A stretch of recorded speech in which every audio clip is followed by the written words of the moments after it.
సరే సరదాగా కూలీ మూవీ రివ్యూ గురించి అయితే మాట్లాడుకుందామా. పాయింట్ నెంబర్ 1, మెయిన్ ప్లాట్ విషయం మాట్లాడుకున్నట్టయితే ఈసారి కూడా లోకేష్ కనగరాజు అయితే చాలా డిఫరెంట్ గా అయితే క్రియేట్ చేశారనమాట. ఎందుకంటే ఇందులో అంతా కూలీ టైటిల్ పెట్టుకున్నందుకు జస్టిఫై అనేది జరిగింది. అది మూవీ చూసిన వాళ్ళు మాత్రమే తెలుస్తుంది. పాయింట్ నెంబర్ 2, ఏదైతే ఫస్ట్ హాఫ్ లో మ్యూజిక్ ఉంటుందో దాని తర్వాత సెకండ్ హాఫ్ ఎందుకు అంత లెడ్ డౌన్ అయిపోయి అంత లౌడ్ చేశాను అనేది మన అనిరుద్ధికే తెలియాల. Point number 3, coming to director performances, మన రజనీకాంత్ గారైనా కానీ, ఉపేంద్ర గారైనా కానీ, శృతి హాసన్ గారైనా, వీళ్ళందరినీ డామినేట్ చేసిన క్యారెక్టర్ ఏదైనా ఉందంటే ఇది నాగార్జున. అది నాగార్జున తర్వాత ఇంకో విలన్ ఉన్నాడు, ఆ పేరు మీద తెలిసినట్టయితే ఖచ్చితంగా కమెంట్ బాక్స్ లో డెఫినెట్ చేయండి.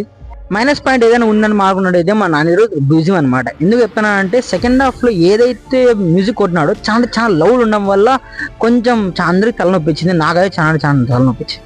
సెకండ్ హాఫ్ లో కొన్ని సీన్స్ అయితే కొంచెం డ్రాగ్ అనిపిస్తాయి, కానీ ఖచ్చితంగా చెప్తున్నాను కదా, నాగార్జున కోసమైనా మూవీ చూడాల్సిందే.